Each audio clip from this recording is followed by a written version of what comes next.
والسلام السلام عليكم ورحمة الله وعليكم السلام আল্লাহ রাব্বুল আলামিন যে আমাদেরকে 11টি মাস পরে যে রমজান নামক মাসটা দান করেছে, রহমতের মাস, যে মাসে কোরআন নাজিল হয়েছে, যে মাসে কোরআনের নাজিল হয়েছে, অনেক আয়াত নাজিল হয়েছে, যে কোরআন নাজিল হয়েছে 23টি বছর ধরে, যেটা আল্লাহ তাআলা লাওহে মাহফুজে সংরক্ষিত রেখেছিল। আজকে আলোচ্য বিষয় হবে লাইলাতুল কদর সম্পর্কে এবং যাকাত এবং ফিতরা। সংক্ষেপে আমি অল্প অল্প করে সময়ের মধ্যে বলার চেষ্টা করব। ব্যাখ্যা দিলে এরকম সময় আরও 10 লাগবে, যদি ব্যাখ্যা দিতে হয়। সংক্ষেপে অল্প সময়ের মধ্যে একটু মনোযোগ দিয়ে শুনবে, তাহলে ইনশাআল্লাহ আমি সংক্ষেপে সব বলে দেব। লাইলাতুল কদর সম্পর্কে আমরা আগে শুনবো সূরা কদর যে নাজিল হয়েছে, যে কদরের সম্পর্কে যে সূরা নাজিল হয়েছে, এই সূরা কদরের শানে নুজুল আমরা একটু শুনব। এই কদরটা আল্লাহ তাআলা যে নাজিল করেছে উম্মতি মুহাম্মাদিকে সন্তুষ্ট করার জন্য, এজন্য সন্তুষ্ট করার জন্য। যখন সাহাবীরা হতাশ হয়ে গেছে, কি হয়েছে? হতাশ। একদিন রাসূল সাল্লাল্লাহু আলাইহি সাল্লাম সাহাবীদেরকে নিয়ে আলোচনা করছেন। আলোচনা করতে করতে বনী ইসরাইলের এক আবেদের কথা আলোচনা করলেন। কোন গোত্রের? বনী ইসরাইলের এক আবেদের, এক বুজুর্গের কথা আল্লাহ রাসূল সাল্লাল্লাহু আলাইহি সাল্লাম আলোচনা করেছেন সাহাবীদের সাথে। তখন আল্লাহ রাসূল সাল্লাল্লাহু আলাইহি সাল্লাম বলেন, হে সাহাবীরা, তোমাদের কি এমন একটা আবেদের কথা বলবো, এমন একটা আবেদের আলোচনা করব, যে আবেদ, যে বুজুর্গ আল্লাহর রাস্তায় 1000 বছর জিহাদ, 1000 মাস জিহাদ করেছেন। সুবহানাল্লাহ, কয় মাস? 1000 মাস জিহাদ করেছেন এবং 1000 মাস অন্যান্য ইবাদত বন্দেগী করেছেন। তখন সাহাবীরা শুনে আশ্চর্য হয়ে গেলেন এবং সাহাবীরা বললেন, হে আল্লাহর রাসূল, আমরা উম্মতের শ্রেষ্ঠ হয়েও আমরা তো পেছনে পড়ে গেলাম। এবং সাহাবীরা যে আমরা উম্মতি মুহাম্মাদের উম্মত হয়ে শ্রেষ্ঠ হয়ে তো তাদের পেছনে আমরা পড়ে গেলাম। তখন সাহাবীরা আফসোস করতে লাগলো। ওই মুহূর্তে আল্লাহ তাআলা জিবরাইলের মাধ্যমে বিশ্বনবীকে জানিয়ে দিলেন, হে নবী, তোমার সাহাবীদেরকে বলে দাও যে এমন একটা রাত তাদেরকে আমি দান করব, যেটা একটা 1000 মাসের চাইতেও উত্তম। বলে সুবহানাল্লাহ, বলেন 1000 মাসের চাইতেও উত্তম রাত তাদেরকে আমি দান করবো। একটা রাত। কয়টা? তারা কয় বছর করেছে? কমাস 1000 মাস জিহাদ করেছে, আল্লাহর রাস্তায় ইবাদত করেছি। আর আল্লাহ আমাদের কয়টা রাত দিয়েছে? একটা রাত। তখন আল্লাহ তাআলা সূরা কদর নাজিল করে দিলেন। কোন সূরা? সূরা কদর নাজিল করে দিলেন আল্লাহ তাআলা। ইন্না আনজালনাহু ফি লাইলাতিল কদর, নিশ্চয় আমি মহামানিত রাতে কোরআন নাজিল করেছি। কোন রাতে? এক মহামানিত রাতে, এক গুরুত্বপূর্ণ রাতে আমি আল্লাহ তাআলা কোরআন নাজিল করেছি। লাইলাতুল কদর, ইন্না আনজালনাহু ফি লাইলাতিল কদর ওয়া মা আদরাকা মা লাইলাতুল কদর। তোমরা কি জানো এই রাত, মহামানিত রাত কি? এটা বলছেন আল্লাহ। তোমরা কি জানো এই রাতটা কি? আল্লাহ বলেন, তোমরা রাতটা কি জানো? যে রাতটা হলো 1000 মাসের চাইতেও উত্তম রাত। সুবহানাল্লাহ। তানাজ্জালুল মালায়েকাতু ওয়ার-রূহু ফিহা বিইذনি রাব্বিহিম মিন কুল্লি আমর। যে রাতে আল্লাহ তাআলা অগণিত ফেরেশতা নাজিল করেন। কি করেন? অগণিত ফেরেশতা জমিনে পাঠিয়ে দেয় এবং যাও দেখো জমিনের মধ্যে কারা আমার আল্লাহর ইবাদত করছে, শুয়ে বসে দাঁড়িয়ে যারা ইবাদত করছে তাদের জন্য মাগফিরাতের দোয়া করে। সুবহানাল্লাহ। আল্লাহ অগণিত ফেরেশতা জমিনে অবতরণ করেন ওই রাতে। সালামুন হিয়া হাত্তা মাতলাইল ফাজ, যা ফজর পর্যন্ত শান্তিময়, শান্তি ফজর পর্যন্ত। কোন পর্যন্ত? ফজর পর্যন্ত। আমাদের মাঝ থেকে তখন আল্লাহ তাআলা কাছে তোমরা হতাশ হইও না। কি হয় না? তোমরা হতাশ হইও না, হতাশাগ্রস্ত হয় না। যে রাত আমাদের মাঝ থেকে দুটো রাত চলে গেছিল, কয়টা? আমরা তো 27 ধরে গেছি নাকি? 27 ধরা দরকার। শবে কদরের সমস্ত যে সম্ভাবনার তারিখ, বিশ্বনবী যদি লাইলাতুল কদরে যদি বুখারী বর্ণনা আসছে ইবাদত বন্দেগী করলেন, করার পরে যখন সাহাবীদের সাথে বলার জন্য রাসূল সাল্লাল্লাহু আলাইহি সাল্লাম বাইরে আসলেন, দুইজন সাহাবী তারা গন্ডগোল করা শুরু করলেন, ঝগড়া করলেন। কি করলেন? ঝগড়া করছেন। তাদেরকে থামানোর জন্য সাহাবীদের গুলো নাম আছে, তারা গন্ডগোল ঝগড়া করার জন্য রাসূল সাল্লাল্লাহু আলাইহি সাল্লাম তাদেরকে থামায় দিলেন। তখন রাসূল সাল্লাল্লাহু আলাইহি সাল্লাম কি বলতে চেয়েছিলেন সেটা ভুলে গেছে। কি বলতে চাইছে সেটা বিশ্বনবী ভুলে গিয়েছে, যে তোমাদের লাইলাতুল কদরের যে তারিখ সেটা বলার জন্য আসছে। তো রাসূল সাল্লাল্লাহু আলাইহি সাল্লাম এটি মানেছিল, তোমরা শেষের 10 দিন বিজোড় রাত তালাশ করো, বিজোড় রাত তালাশ করো। 21, 23, 27, 25, 29 যে কোনো একটা রাত হইতে পারে। এই রাত চিনার কিছু আলামত আছে, আছে না? বলে অবশ্যই আছে। শবে কদরের 4টি ফজিলত আছে। কয়টা? 4টি ফজিলত। আমি সংক্ষেপে বলবো। কোরআন নাজিল হওয়ার রাত। প্রথম হলো কি? কোরআন। প্রথম ফজিলত হলো কোরআন নাজিল হওয়ার রাত। আল্লাহ বলে ইন্না আনজালনাহু ফি লাইলাতিল কদর, নিশ্চয় আমি এই রাতে কোরআন নাজিল করেছি। প্রথম ফজিলত। এবং অর্থাৎ যে লাউহে মাহফুজ থেকে সম্পূর্ণ কোরআন এই রাতে প্রথম আসমানে নাজিল হয়েছে। লাউহে মাহফুজ হলো 7ম আসমানের উপরে সংরক্ষিত একটি ঘর, সংরক্ষিত একটি ঘর, যা 23 বছর ধরে এটা নাজিল হয়েছে। 2 নম্বর ফজিলত হলো 1000 মাসের সে উত্তম রাত, উত্তম রোজ লাইলাতুল কদরি খায়রুম মিন আলফি শাহর, যে 1000 মাসের চাইতে উত্তম একটি রজনী রাত। 3 নম্বর তানাজ্জালুল মালায়েকাতুর রূহু ফিহা বিইজনি রাব্বিহিম মিন কুল্লি আম, অসংখ্য ফেরেশতা নাজিল হওয়ার রাত। কি? এই রাতে জমিনে তার অবতরণ করেন অসংখ্য ফেরেশতা, যে ফেরেশতা অগণিত। আল্লাহ তাআলা এত ফেরেশতা নাজিল করেছেন, এত ফেরেশতা সৃষ্টি করেছেন, যে বাইতুল মামুরে যে ফেরেশতা একবার নামাজ পড়বে 2 রাকাত কিয়ামত পর্যন্ত আর ওই ফেরেশতা সুযোগ পাবে না নামাজ পড়ার। সুবহানাল্লাহ।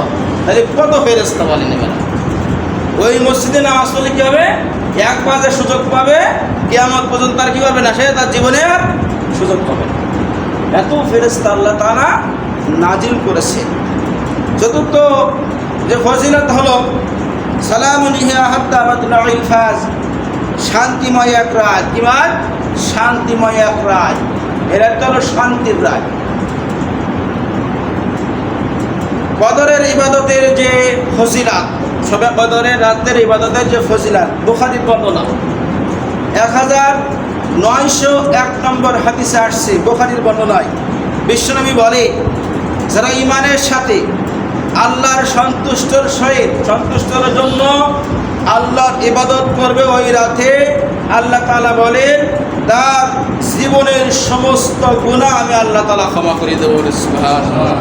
সে নিষ্পাপ হয়ে যাবে। ওই রাতে যদি আল্লাহ সন্তুষ্টর জন্য সওয়াবের উদ্দেশ্য ঈমানের হালাতে ইবাদত করে, তার জীবনের সমস্ত গুনাহ আল্লাহ ক্ষমা করে দেবে।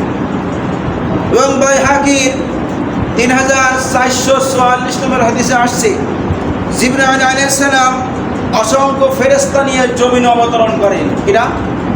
জিবরাইল আলাইহিস সালাম অসংখ্য ফেরেশতা নিয়ে জমিন অবতরণ করেন এবং বলে, জিকিরে যে অবস্থায় দাঁড়িয়ে আছে ইবাদতে, শুয়ে আছে, বসে আছে ইবাদত করার জন্য, তাদের জন্য ফেরেশতারা দোয়া করতে থাকে। সুবহানাল্লাহ। তাদের দোয়া মিস হয় না। কি হয় না? তাদের দোয়া মিস হয় না। আমরা শেষের 10 দিন শপিং মল নিয়ে ব্যস্ত থাকি, মার্কেট নিয়ে ব্যস্ত থাকি। বাস্তবতা বলে এটা। আমরা শেষের 10 দিন কী করি? মার্কেট নিয়ে, শপিং মল নিয়ে, বিভিন্ন এই নিয়ে আমরা ব্যস্ত থাকি। আল্লাহ রাসূল সাল্লাল্লাহু আলাইহি ওয়াসাল্লাম শেষের 10 দিন আসলে দুনিয়ার সমস্ত কাজ সব বাদ দিলেন, সব বাদ দিয়ে এই শেষের 10 দিন তারা সবে কদরের তালাশ করতেন, স্ত্রীদেরকে জাগাই দিতেন, স্ত্রীদেরকে বলতেন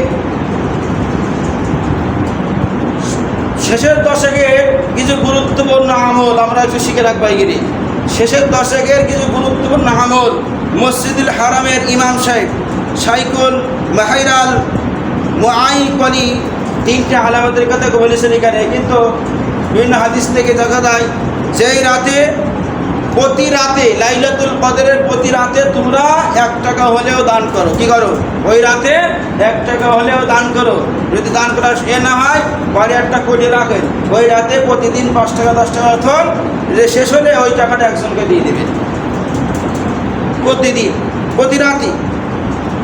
এবং লাগাতার যদি এইভাবে দান করতে পারে 83 বছর 4 মাসে যে দান করলে যে সব হয় আপনার আমল নামায় সেই সব লিখা হবে। সুবহানাল্লাহ।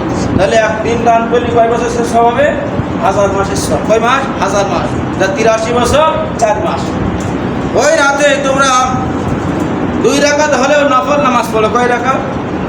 2 রাকাত হলেও নফল নামাজ আদায় করো, কদরের নামাজ আদায় করো।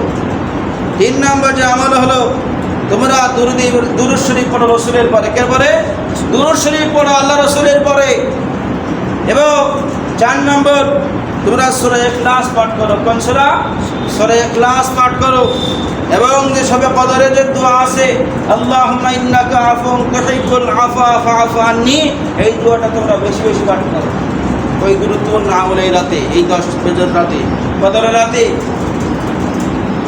এগুলো আমরা আমল করার চেষ্টা করব।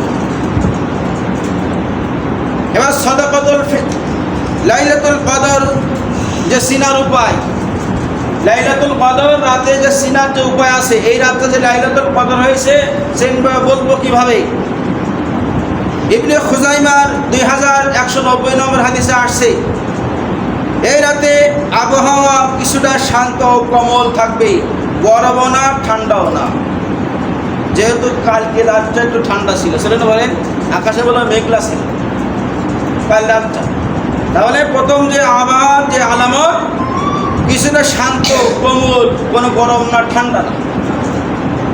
কাল রাতে কিছু প্রথমটা নমুনাটা মিলেছে। 2 নম্বর হালকা বৃষ্টি হতে পারে।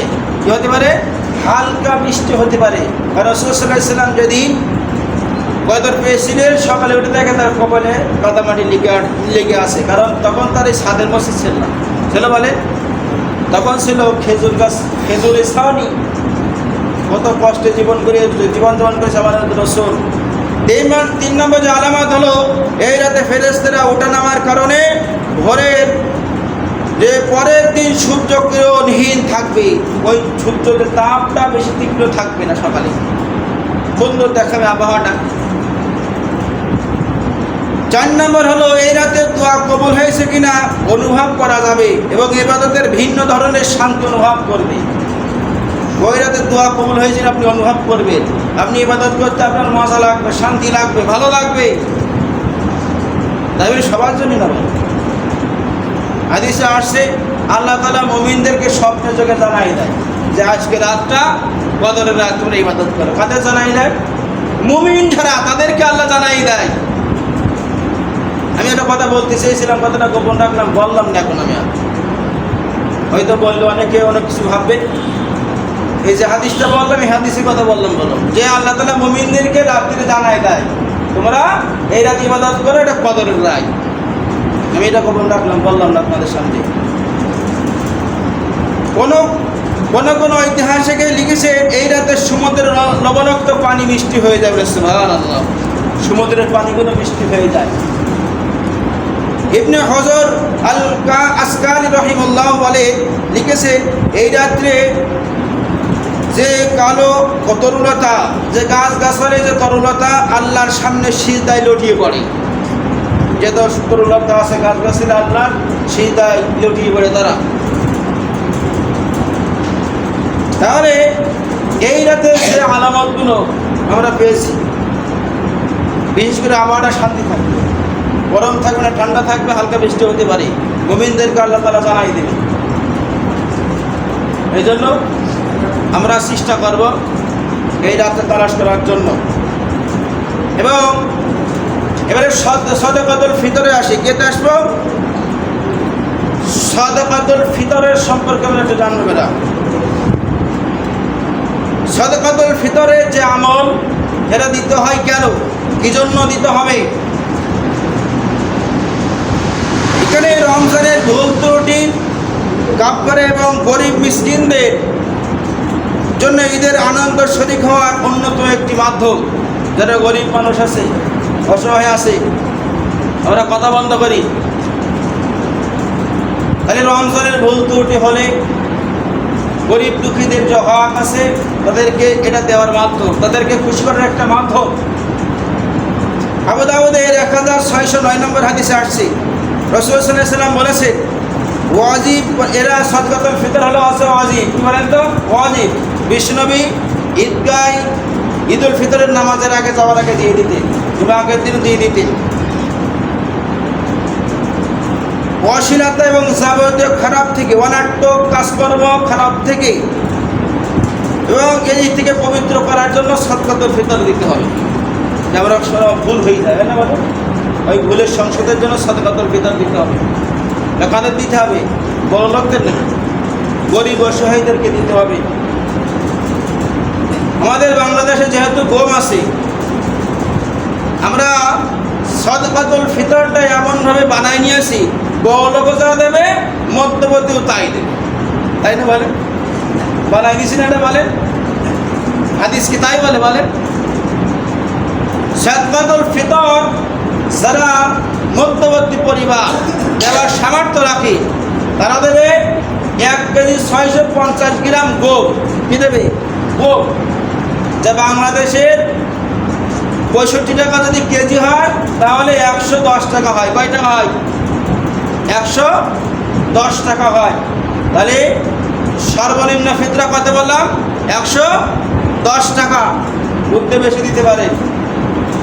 এবং সর্বোচ্চ এখানে কিশমিশ যদি কেউ দেন, কিশমিশ 3 কেজি 300 গ্রাম দিলে 600 টাকা কেজি ধরে, পরে আপনার 2000 টাকা। কয় হাজার? 2000 টাকা। এবং খেজুর যদি ধরা হয় 3 কেজি 300 গ্রাম, 700 টাকা কেজি ধরে, 2300 টাকা। কত? 2300 টাকা। জব, এখন তো জব আমাদের বাংলাদেশে নেই, আছে জব। আগের জমানায় জব ছিল 3 কেজি 300 গ্রাম, 120 টাকা ধরে, 400 টাকা। এবং পনির 3 কেজি 300 গ্রাম, যা 820 টাকা কেজি ধরে, 2700 টাকা। তাহলে যারা বড় লোক, লাখ লাখ টাকা, কোটি কোটি টাকার মালিক, 100 বিঘি সম্পত্তির মালিক, 40 বিঘি সম্পত্তির মালিক, তারা বড় বড় বড় আকারের ফিতরা দিতে হবে। কি দিতে হবে? কারণ মধ্যবর্তীর হয় 100 টাকা, আপনি কি 100 টাকা দেবেন? তাহলে ওর মধ্যে আপনার পার্থক্যটা কি বলেন? আমরা তো এটা বানাই নিয়েছি। তাহলে বড় লোক দেবে বড় পর্যায়, আর গরিব মানুষ দেবে কি? 110 টাকা দেবে। কত দেবে? 110 টাকা। আমরা এই দিকটা কৃপণতা করি, কারণ আপনি এটা আল্লাহ রাসূল বলেছেন, এটা গরিব দুঃখীদের আনন্দ, ঈদের আনন্দ বানাই দেয়। কি দেয়? মাধ্যম, তাদের আনন্দের মাধ্যম এটা। এই জন্য সাদকাতুল ফিতর ঈদগাহে যাওয়ার আগে সবাই দিয়ে দেবে, তাদের ওয়াজিব হয়ে গেছে। এবং যাকাত সম্পর্কে আমরা সংক্ষেপে শুনবো। কি সম্পর্কে? যাকাত সম্পর্কে। যাকাত এর অর্থ হলো বৃদ্ধি করা, মালটাকে পবিত্র করা। আমি সঙ্গে বলছি, যাকাত অর্থ কি করা? বৃদ্ধি করা, মালটা পবিত্র করা, নিজের প্রশংসা, জবাই করা। আমার সম্পদকে আমি কি বললাম? জবাই করছি। এর আবিধানিক অর্থ হলো যে আল্লাহর ইবাদতে, আর্থিক ইবাদতে নিজের ধন সম্পদে একটি অংশ গরিব মিসকিন অভাবীদেরকে বন্টন করে দেওয়াকে যাকাত বলা হয়। যে 1 ভাগ যাকাত দিতে হবে। 8 প্রকারের লোককে যাকাত দেওয়া যাবে। কয় প্রকারের লোককে? খেয়াল করেন, সূরা তাওবার 60 নম্বর আয়াতে আল্লাহ তাআলা বলেন যে তোমরা 8 শ্রেণীর লোককে যাকাত দাও, যাকাতের টাকা দাও। কি দাও? আমরা কি দিই? শাড়ি দিই, লুঙ্গি দিই, এই দিলে হবে বলে? আপনি আমার একবার শাড়ি নাও লাগতে পারে নাকি কথা বলে পারে না? দেখা যাচ্ছে আপনি আমার 2000 টাকা দিয়েছে, হয়তো আমার জামাই মেয়ে আছে, ওই টাকাতে হয়তো তাদের কিছু কিনে দিলাম। আমার হয়তো সিমাই চিনি কিনতে হবে, ওই টাকাতে হয়তো সিমাই চিনি কিনতে পারি, আমি ওই 200 টাকার শাড়ি নিয়ে কী করবো? জাকাতের সিস্টেম বলতে হবে। তাহলে কয় শ্রেণী নিল? 8 শ্রেণী নিল। ইন্নামা সাদাকাতুল লিল ফুকারাই, তখন বলছিলাম আমি প্রথম নম্বর হলো সাদাকাতুল লিল ফুকারা, সাদাকায়ে ফিতর, যে জাকাত দিতে হবে কাদের? ফকির। প্রথম নম্বর কি? ফকির, ফকিরদেরকে দিতে হবে। 2 নম্বর মিসকিন। মিসকিন কি? আমরা তো মিসকিন বলতে যে যার বাপ মা না, এদের বলি না, এদের বলি না বলেন? যারা গরিব অসহায়, মানুষকে চাইতে পারে না, বলতে পারে না, এদেরকে মিসকিন বলা হয়। এমনও পরিবার আছে তারা বলতে পারে না, লজ্জার খাতিরে খোঁজ দিয়ে দিতে হবে আপনার। এবং 3 নম্বর কর্মচারী, যারা জাকাতের টাকা তুলবে, এই কর্মচারীদেরকে দেওয়া যাবে। 4 নম্বর দাসী আজাদ করার জন্য, কি আগেকার জন্য দাসী আজাদ করতে হইতো, দাসী বন্ধু রাখতো, জাকাতের টাকাতে দাসীদেরকে ছাড়াতো। এবং ওই সব কাফির যাদের অন্তর আকৃষ্ট করার জন্য, বিধর্মীতে তাদেরকে বলা হয়, তাদের আকৃষ্ট করার জন্য দিতে হবে। তাই বলে যে প্রতিবেশী একটা কাফের আছে, বিধর্মী আছে, তাদেরকে দিতে হবে তাই না? বলো, তাদেরকে ধর্মের ভিতরে আকৃষ্ট করার জন্য, যে না এর দিলে হয়তো ধর্মের ভিতরে আকৃষ্ট হবে, টাকা দিতে পারে। এবং 6 নম্বর ঋণগ্রস্তদেরকে দিতে হবে। এক ব্যক্তি ঋণগ্রস্ত হয়ে গেছে, খুব অভাব, ঋণ শোধ পরিশোধ করতে পারে না, তাকে আপনি এই জাকাতের টাকা দিতে পারেন, দিয়ে তার ঋণটা শোধ করতে পারেন। 7 নম্বর আল্লাহর রাস্তায় জিহাদকারীকে, যারা আল্লাহর রাস্তায় জিহাদ করে, যুদ্ধের ময়দানে গেছে, মাংস বানা নেই, তাদেরকে জিহাদে টাকা দিতে পারেন আপনি। এবং 8 নম্বর মুসাফির, যারা মুসাফির এক দেশ থেকে মনে করেন ভিন্ন জায়গার ঠিকানে এসে টাকা নেই, চলাচল করার জন্য, খাদ্যের জন্য টাকা নেই, এই মুসাফিরদেরকে টাকা দিতে পারে। এই 8 শ্রেণীর লোককে কি দিতে হবে? জাকাতের টাকা দিতে হবে। এর বাইরে কে দেওয়া যাবে বলেন? যাবে? এবারে 8 প্রকার লোককে জাকাত দেওয়া যাবে না। কাদের? 8 প্রকারের লোককে কি দেওয়া যাবে না? জাকাত দেওয়া যাবে না। 1 নম্বর পিতামাতা উর্ধ্বগামী, আমার পিতামাতা উর্ধ্বগামী আছে, দাদা দাদি, আমাদের পরিবারের রক্তে যত সম্পর্ক আছে। 2 নম্বর সন্তান নিম্নগামী, আমার সন্তান আছে, আমার নাতিপুতি আছে, তাদেরকে আপনি আগে টাকা দেন।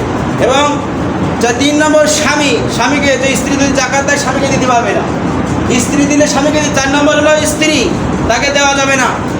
এবং কোন হাসেম গোত্রের, রাসূল সাল্লাল্লাহু আলাইহি ওয়াসাল্লামের যে গোত্র আছে তাদেরকে দেওয়া যাবে না। এবং অমুসলিম, এদেরকে জাকাত দেওয়া যাবে না। এবং হিসাবের অধিকারী ব্যক্তি, যার নিসাব পরিমাণ মাল আছে, সম্পদ আছে, তাদেরকে আমরা তো তাই করি, যার আজ তারও দিই, বাড়ে তার 4 বিঘে সম্পদে তারও জাকাত দেওয়া, কোনো ধরনের তাদের আরও বেশি করে দিই। এবং যাদের ভরণ পোষণের দায়িত্ব আছে, আপনি একজন ধর্মের দায়িত্ব নিয়েছেন তার জীবনভর, তাকে দেওয়া যাবে। জাকাত ফরজ হওয়ার শর্ত হলো 7টা। কয়টা বলেন তো? 7টা। ফরজ হওয়ার শর্ত হলো 7টা। নিসাব পরিমাণের সম্পদের মাল থাকা, নিসাব পরিমাণ, আমি বলছি একটু পরে, নিসাব পরিমাণ থাকা লাগবে। বালেগ হওয়া, কি হওয়া? বালেগ হওয়া, সম্পদের পূর্ণাঙ্গ মালিকানা হওয়া, মালিক হওয়া। এবং মুসলিম হওয়া, কি হওয়া? মুসলিম হওয়া। সম্পদ পূর্ণ 1 বছরের মালিকানা হওয়া, কয় বছরের? 1 বছরে। এবং আগের বা জ্ঞানবান হওয়া, কি হওয়া? জ্ঞানবান হওয়া, পাগল হলে হবে না। এবং স্বাধীন হওয়া, কি হতে হবে? স্বাধীন ব্যক্তির জন্য। এবং জাকাতযোগ্য মালের শর্ত বলি, জাকাতযোগ্য মালের যে শর্ত বলি, 1 নম্বর পূর্ণাঙ্গ মালিকানার প্রতিনিধিত্ব হওয়া, যে পূর্ণাঙ্গ মালের আমার প্রতিনিধিত্ব হতে হবে, এই সম্পদের মালিক আমি প্রতিনিধি করতে পারি। এবং আবর্তনশীল হওয়া, ওই মাত্র আবর্তনশীল হতে হবে, এটা আমার আর কারণ না। কেউ নিসাব পরিমাণের হওয়া, নিসাব পরিমাণ মাল সম্পদের মালিক হওয়া। এবং প্রকৃতি প্রয়োজনে অতিরিক্ত হওয়া, যে প্রয়োজন আমার আছে তার সে অতিরিক্ত মাল আছে। এবং ঋণমুক্ত হওয়া, এবং 1 বছর অতিক্রম হওয়া। যেসব মালের জাকাত দিতে হবে, কিসব মালের? যেসব মালের জাকাত দিতে হবে। 1 নম্বর নগদ অর্থ, যাদের নগদ অর্থ আছে, এখানে জাকাতের নগদ অর্থ হলে এমনই যে 52.5 তোলা রূপা, কি বললাম? 52.5 তোলা রূপা, আর 7.5 ভরি স্বর্ণ, কি 7.5 ভরি স্বর্ণ। যেহেতু আমাদের 7.5 ভরি স্বর্ণ নিয়ে আসে, 52.5 তোলা রূপার সম্পদের মালিক হলে যা এখন বর্তমান বাংলাদেশের রূপার ভরি হিসেবে ৯৫,০০০ টাকা থাকলে, কয় হাজার? ৯৫,০০০ টাকা থাকলে তার জাকাত দিতে হবে। কিনি থাকলে কয় হাজার বলেন? ৯৫,০০০ টাকা থাকলে তার জাকাত দিতে হবে। এবং পশুর সম্পদ থাকলে, যারা পশুদের বাড়ি চারপাশে থাকে না, বলুন, যারা পশুদের খামার আছে না অনেকে বলেন তাদের, এবং সোনা রূপা থাকলে, মতো ব্যবসায়িক পণ্য যারা ব্যবসা করে, মুদিখানা বলে, যে ব্যবসা করে ওই মুদিখানার মাল আপনার ৫ লাখ টাকার আছে, ওই হিসাব করে আপনার জাকাত দিতে হবে। ব্যবসার পণ্য আছে দিতে হবে, শুধু মুদিখানার জন্য, মুদিখানা যত ব্যবসার পণ্য আছে। এবং খনিজ সম্পদ যেটা হলে যে সোনা রূপা, রৌপ্য, গুপ্তধন, তাদের গুপ্তধন আছে, তাহলে এইগুলো থাকলে জাকাত দিতে হবে। তাহলে কটা হাজার টাকা থাকলে কয় হাজার? ৯৫,০০০ টাকা। কয় হাজার? তাহলে শতকরায় কত দেবেন? ২.৫ টাকা। কত? শতকরায় ২.৫ টাকা। ১০০ টাকায় কয় টাকা? ২.৫ টাকা দিতে হবে। তাহলে এখন বর্তমান সময়ে ৯৫,০০০ টাকা নেই কার বলেন? জাকাত দিলে তো তার আগে দৌড়ে নেবেন, দিতে হবে। এই তো ওই মাল অপবিত্র হয়ে যাবে। কি হবে? অপবিত্র হয়ে যাবে। জাকাতকারীর কঠিন শাস্তি আছে। যেসব সম্পদের জাকাত দেখা গেলে, যেসব সম্পদের কি নেই জাকাত নেই, ১ নম্বর নিসাব পরিমাণের মাল কম থাকা, ২ নম্বর বসবাসের ঘর, আপনি যদি বসবাস করেন না ২তলা ৩তলা বসবাস করার জন্য, এবং ব্যবহারের যে উপকরণ আছে ব্যবহারের, যেমন শিক্ষা, বই, খাতা, কলম, শিল্প কারখানার যন্ত্রপাতি, যে শিল্প কারখানা আছে না ওর যন্ত্রপাতি, এবং দালান কোঠা, দোকানঘর, গৃহস্থলীর ব্যবহার্য আসবাবপত্র, যেরকম বাসন থালা এসব, এবং ব্যবহারের যানবাহন, যে ব্যবহারের যার একটা প্রাইভেট আছে, যার একটা মোটর সাইকেল আছে এদের, এবং ব্যবহারের ঘোড়া, গাধা, পোশাক পরিচ্ছদের দেওয়া যাবে না, এবং ডিম উৎপাদনের যে হাঁস মুরগি, ডিম উৎপাদন হাঁস মুরগি আছে আপনি এর তো না হবে না বলো। এবং বাণিজ্য দুধ উৎপাদন, বাণিজ্য দুধ ব্যবসায়িক আর কি, কৃত্রিম সেচজাত কাজ এবং বোঝাবহরের গরু মহিষ, শাক তাই খেয়েছে, এটা দেখুন দরকার নাই এগুলো বলো বলো। কথা বলতে হয় না। জুমার আছে, সামনে জুম্মা আছে।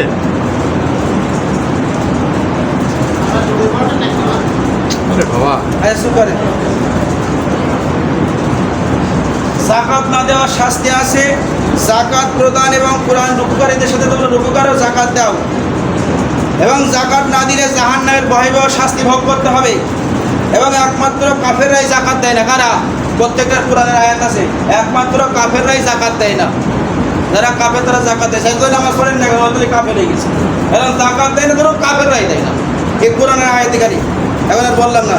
জাকাত সম্পর্কে যে হাদিস আছে, জাকাত আদায় অনাদায়ীকারী সম্পদ বিষধর সাপে পরিণত হবে। কি লাভ? বিষধর সাপে পরিণত হবে। যে সম্পদ আপনি গচ্ছিত রেখে দিয়েছেন না, ওই সম্পদ সব বিষধর সাপ হয়ে কিয়ামতের ময়দানে আপনার পেছিয়ে সবল মারবার বলবে তো সেই সম্পদ আমি। এবং জাকাত না দিলে তার বিরুদ্ধে যুদ্ধের ঘোষণা দিয়েছে আল্লাহ তাআলা। কিনা?